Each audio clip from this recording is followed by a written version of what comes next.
होते ही होली पर लोगों को फ्री सिलेंडर मिलेगा। किसी भी किसान को अगले 5 सालों तक बिजली का बिल नहीं देना होगा। 7वीं बड़ी खबर वाराणसी से, जहां पर ओपी राजभर और उनके बेटे के खिलाफ प्रदर्शन के मामले ने तूल पकड़ लिया है। ओपी राजभर की पार्टी ने चुनाव आयोग को चिट्ठी लिखी है। ओपी राजभर ने वाराणसी के डीएम और पुलिस कमिश्नर को हटाने की मांग भी की। राजभर और उनके बेटे के नामांकन के दौरान दरअसल प्रदर्शन हुआ था। नामांकन कार्यालय के दौरान धक्का मुक्की और नारेबाजी की गई थी। अब अगली बड़ी खबर 8वीं इस वक्त की। ओपी राजभर ने बीजेपी पर आज गंभीर आरोप लगाए। राजभर ने कहा, मेरी हत्या करवाना चाहते हैं सीएम योगी। राजभर ने कहा, गरीबों के मुद्दे उठाने से बीजेपी तलमिला उठी है। नामांकन के दौरान बीजेपी के गुंडों से हमला करवाया गया, गाली गलौज करवाई गई।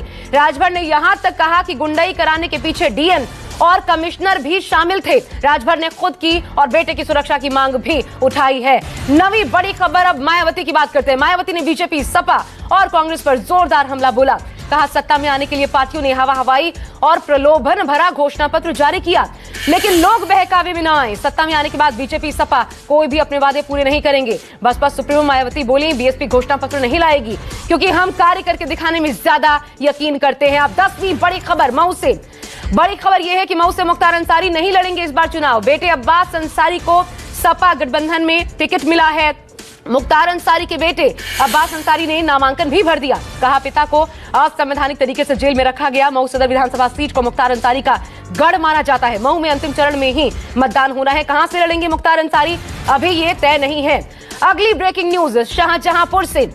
शाहजहांपुर के तिलहर विधायक रोशन लाल और उनके 2 बेटों समेत समर्थकों पर केस दर्ज हुआ है। कल वोटिंग के दौरान गंभीर आरोप लगाए गए। रोशन लाल वर्मा पर भाजपा कार्यकर्ताओं को पीटने, जान से मारने की नीयत से फायर करने जैसे कई संगीन आरोप हैं। सपा विधायक रोशन लाल वर्मा पर जान से मारने, अपहरण समेत कई गंभीर मामलों में केस भी दर्ज किया गया। आरोपियों की गिरफ्तारी के लिए पुलिस ने 4 टीमें गठित की हैं। 12वीं बड़ी खबर गोंडा से, जहां पर सपा और भाजपा के समर्थकों के बीच झड़प हो गई। दोनों पक्षों के बीच मारपीट के साथ फायरिंग हुई। झड़प में दोनों ही पक्षों के दर्जनों समर्थक घायल हो गए। पुलिस ने दोनों पक्षों की तरफ से जानलेवा हमले का केस दर्ज किया। कोतवाली गेट पर मारपीट के विरोध में भाजपा प्रत्याशी धरने पर बैठे हैं। 13वीं ब्रेकिंग न्यूज, अब पंजाब का रुख। पंजाब में 20 फरवरी को होने वाली वोटिंग से पहले कांग्रेस को बड़ा झटका। यूपीए सरकार में कानून मंत्री रहे अश्विनी कुमार ने आज कांग्रेस से इस्तीफा दे दिया। अश्विनी कुमार ने कांग्रेस अध्यक्ष सोनिया गांधी को इस्तीफा भेजा। अश्विनी कुमार ने इस्तीफे में लिखा, सम्मान की वजह से इस्तीफा देने का फैसला लिया। अब पार्टी से बाहर रहकर जनता की ज्यादा सेवा कर पाऊंगा। 14वीं बड़ी खबर, अब लुधियाना में आम आदमी पार्टी ने अपना शक्ति प्रदर्शन किया। आज अरविंद केजरीवाल ने रोड शो करके आप पार्टी प्रत्याशी के लिए वोट मांगा। रोड शो में ढोल बजाने वाले आगे आगे चलते रहे। केजरीवाल ने लोगों से कहा, पंजाब में आप सुरक्षित सरकार देगी, सरकार ईमानदार तो बॉर्डर भी सुरक्षित। पंजाब में आंतरिक सुरक्षा सबसे महत्वपूर्ण है। अब आपको 15वीं ब्रेकिंग न्यूज 4 बजे की बताते हैं। टिकट बेचने के आरोपों पर अरविंद केजरीवाल ने फिर सफाई दी। कहा, अगर टिकट बेचने की बात का सबूत कोई दे तो हम उस सीट को खाली छोड़ने को तैयार हैं। दिल्ली में भी चुनाव से 48 घंटे पहले टिकट काटा था। टिकट बेचने के आरोप बेबुनियाद है, बिल्कुल झूठे हैं। केजरीवाल बोले, पंजाब में आम आदमी पार्टी, बीजेपी, कांग्रेस के झूठ को बेनकाब कर रही है और इसलिए हम पर फर्जी आरोप लगाए जा रहे हैं। 16वीं ब्रेकिंग न्यूज, अब लुधियाना से, जहां पर मुख्यमंत्री अरविंद केजरीवाल ने सीएम चरणजीत चन्नी पर निशाना साधा। कहा, चन्नी साहब रात को सो नहीं पाते, उनके सपनों में भूत की तरह मैं आता हूं। अरविंद केजरीवाल बोले, चन्नी और कांग्रेस ने जो पंजाब के लोगों को लूटा उससे उनकी नींद उड़ गई है। मैं सीएम चन्नी के बेहतर स्वास्थ्य की कामना करता हूं। 17वीं ब्रेकिंग न्यूज अब आपके स्क्रीन पर आने जा रही है पंजाब से। पंजाब में अकाली दल और बसपा ने संयुक्त घोषणा पत्र जारी किया। अकाली दल ने वेलफेयर स्कीम के 1500 से बढ़ाकर 3100 रुपए पेंशन की घोषणा की है। सुखबीर बादल बोले, शगुन स्कीम अब 75,000 रुपए देंगे। गरीबों को कच्चे मकान पक्के करेंगे। गरीबों के लिए 10 लाख रुपए मेडिकल इंश्योरेंस, 10 लाख का स्टूडेंट कार्ड भी बनेगा। सुखबीर बादल बोले, आम आदमी पार्टी एंटी पंजाब पार्टी है। 18वीं बड़ी खबर, अब कैप्टन अमरिंदर सिंह को लेकर भी राहुल गांधी ने हुंकार भरी। कहा, कांग्रेस समझ गई थी बीजेपी अमरिंदर का रिश्ता, इसलिए हमने उन्हें हटा दिया। पंजाब में कांग्रेस सरकार थी पर कैप्टन को निर्देश बीजेपी से मिलते थे। पंजाब को नुकसान से बचाने के लिए कैप्टन को हटाकर चन्नी को सीएम बनाया गया। 19वीं बड़ी खबर, अब पंजाब से ही अगली आपको बताते हैं। पंजाब के राजपुरा में राहुल गांधी ने बीजेपी पर वार किया। कहा, मैं मुंह खोलता हूं तो सोच समझकर बोलता हूं, झूठे वादे नहीं करता। राहुल गांधी ने कहा, बीजेपी कह रही है सरकार बनेगी तो ड्रग्स के खिलाफ संस्थान खोलेंगे। बीजेपी की सरकार नहीं आ रही, वे समय खराब क्यों कर रहे हैं। राहुल गांधी ने कहा, कोरोना काल में मेरा मजाक उड़ाया, मैं तैयारी की बात कर रहा था, प्रधानमंत्री थाली बचाने के लिए कह रहे थे। अब अगली बड़ी खबर 20वीं आपकी स्क्रीन पर। राजपुरा में राहुल गांधी ने आज आम आदमी पार्टी पर भी निशाना साधा। आप पर वार करते हुए राहुल गांधी ने कहा, आम आदमी पार्टी मोहल्ला क्लिनिक की बात करती है। शीला दीक्षित ने पहला मोहल्ला क्लिनिक बनवाया था।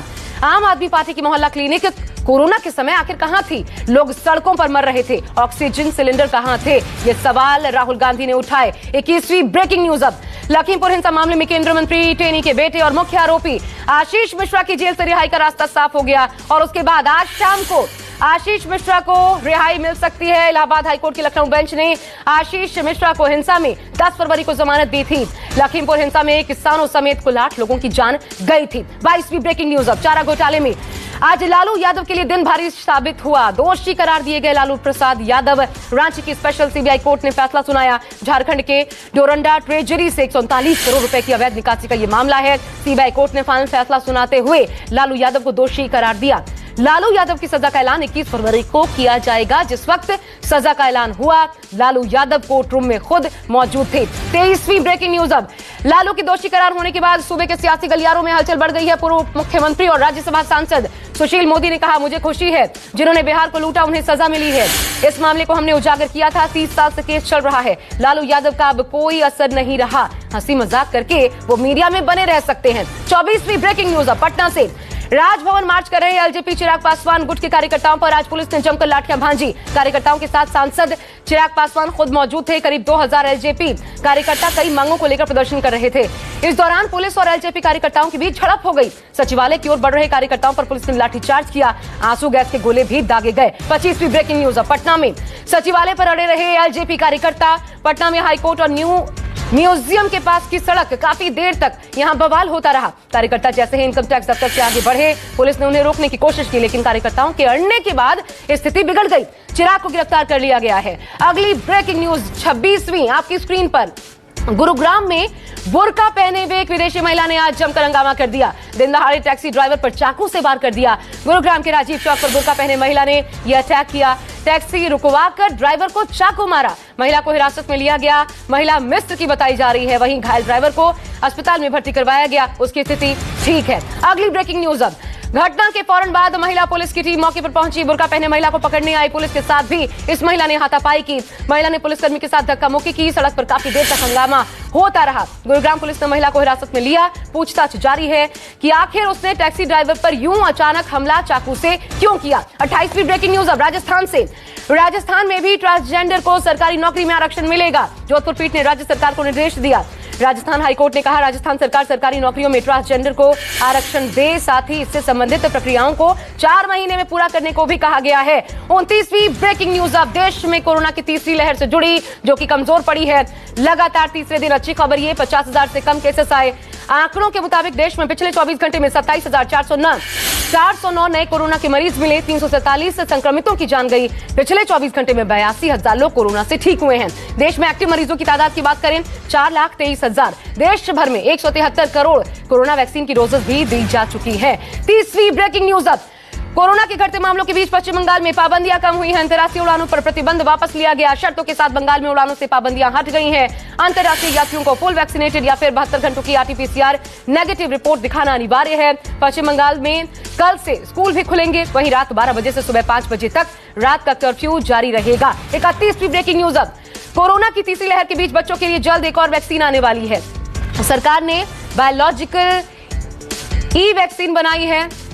इमरजेंसी इस्तेमाल की मंजूरी भी दी है। वैक्सीन की अंतिम मंजूरी के लिए DCGI ने प्रस्ताव भेजा है। बच्चों को ध्यान में रखकर वैक्सीन बनाई गई है।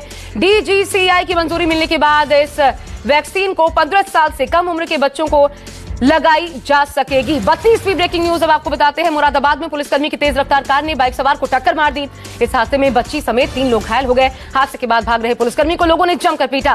गुस्साए भीड़ ने कार में तोड़फोड़ भी की। सूचना मिलने पर पुलिस मौके पर पहुंची, सिपाही को बचाया। पुलिस ने मारपीट करने वाले 4 युवकों को भी हिरासत में लिया है। अब नजर 33वीं ब्रेकिंग न्यूज पर। सीतापुर में भीषण सड़क हादसे की खबर है। तेज रफ्तार ट्रक ने 6 लोगों को कुचल डाला। हादसे में जीजा, साले सहित 2 बच्चों की मौत हो गई। वहीं एक महिला और मासूम गंभीर रूप से घायल हो गए। घटना के बाद ट्रक चालक मौके से फरार। दोनों घायलों को अस्पताल में भर्ती करवाया गया। पुलिस ने मामला दर्ज कर लिया है। आगे की कार्रवाई शुरू कर दी है। 34वीं breaking news. Mumbai Pune expressway पर भीषण सड़क हादसे की खबर है। 6 गाड़ियां आपस में टकरा गई। इस हादसे में 4 लोगों की मौके पर ही मौत हो गई। 8 घायल हो गए। 3 की हालत नाजुक है। इस हादसे में 2 ट्रक, 1 कंटेनर, 2 कार, 1 टेम्पो आपस में टकराए। हादसे के बाद एक्सप्रेसवे पर आवागमन बुरी तरीके से प्रभावित हुआ है। 35वीं ब्रेकिंग न्यूज अब दिल्ली से देखिए। दिल्ली से आरोपी को गुजरात ले जा रही पुलिस की गाड़ी जयपुर के भाबरू में दुर्घटनाग्रस्त हो गई। हादसे में 4 पुलिसकर्मी सहित 5 लोगों की मौत हो गई। जयपुर के भाबरू क्षेत्र में हादसा हुआ। तेज रफ्तार बताई जा रही है हादसे की वजह। राजस्थान के सीएम अशोक गहलोत ने हादसे पर दुख व्यक्त किया और मृतकों के परिवार वालों के प्रति संवेदना भी व्यक्त की। 36वीं ब्रेकिंग न्यूज। अब अंतर्राष्ट्रीय खबरों से जुड़ी बड़ी खबर। रूस और यूक्रेन के बीच बढ़ते तनाव को देखते हुए भारतीय दूतावास ने भारतीय नागरिकों के लिए एडवाइजरी जारी की है। दूतावास ने यूक्रेन में रह रहे भारतीय खासकर छात्रों से कहा है अस्थायी रूप से देश छोड़ दें। यूक्रेन में फिलहाल करीब 20,000 से अधिक भारतीय हैं। दूतावास ने भारतीय नागरिकों से यह भी कहा कि यूक्रेन में अपनी मौजूदगी की जानकारी जरूर दे ताकि जरूरत पड़ने पर दूतावास उनसे खुद संपर्क कर पाए। 37वीं बड़ी खबर। रूस और यूक्रेन के बीच तनातनी और बढ़ गई है। 16 फरवरी को यूक्रेन पर हमला कर सकता है रूस। यूक्रेन के राष्ट्रपति का बयान है। रूस ने यूक्रेन की सीमा पर तैनात अपने सैनिकों की संख्या बढ़ाकर 1,30,000 से ज्यादा कर दी है। यूक्रेन को रूस ने 3 तरफ से घेरा है। रूस ने यूक्रेन सीमा पर लड़ाकू विमान, मिसाइल तैनात किए हैं। सैटेलाइट इमेज भी सामने आई है। 38वीं ब्रेकिंग न्यूज अब इससे जुड़ी आपके सामने। रूसी हमले को देखते हुए यूक्रेन भी तैयारी में जुटा है। यूक्रेन पहुंचा नाटो के सदस्यों का गोला बारूद। अमेरिका ब्रिटेन ने यूक्रेन की मदद के लिए सैन्य सामग्री भेजी है। रूस की तैयारी की सैटेलाइट इमेज आई है। बेलारूस से क्रीमिया और पश्चिमी रूस में रूस ने तोपों और अत्याधुनिक उपकरण तैनात किए हैं, पर यूक्रेन भी पीछे हटने को तैयार नजर नहीं आ रहा। 39वीं बड़ी खबर। अब शांति प्रयासों में जुटे जर्मनी के chancellor, German chancellor Olaf Ukraine और रूस के बीच बातचीत में जुटे हैं। यूक्रेन के मॉस्को पहुंचे हैं जर्मन चांसलर। बताया जा रहा है जर्मन चांसलर पुतिन के साथ बैठक करेंगे। वहीं यूक्रेन के राष्ट्रपति जेलेंस्की ने अमेरिकी राष्ट्रपति जो बाइडेन से बातचीत की। रूसी हमले को रोकने के लिए कारगर कदम उठाने की भी बात कही गई। अब 40वीं अंतिम ब्रेकिंग न्यूज इस वक्त आपकी स्क्रीन पर। हमले की आशंका के चलते अमेरिका ने यूक्रेन में अपने दूतावास को अस्थायी तौर पर बंद कर दिया है। अमेरिकी नागरिकों को फौरन यूक्रेन छोड़ने को कहा है। यूक्रेन पर रूसी हमले की आशंका के बाद डच एयरलाइन ने यूक्रेन के लिए उड़ान भी बंद कर दी। रूसी हमले को देखते हुए अधिकतर देशों ने यूक्रेन में दूतावास खाली करवा लिए हैं। कनाडा, ऑस्ट्रेलिया, इजराइल, नीदरलैंड और जापान ने अपने नागरिकों को यूक्रेन छोड़ने को कहा है।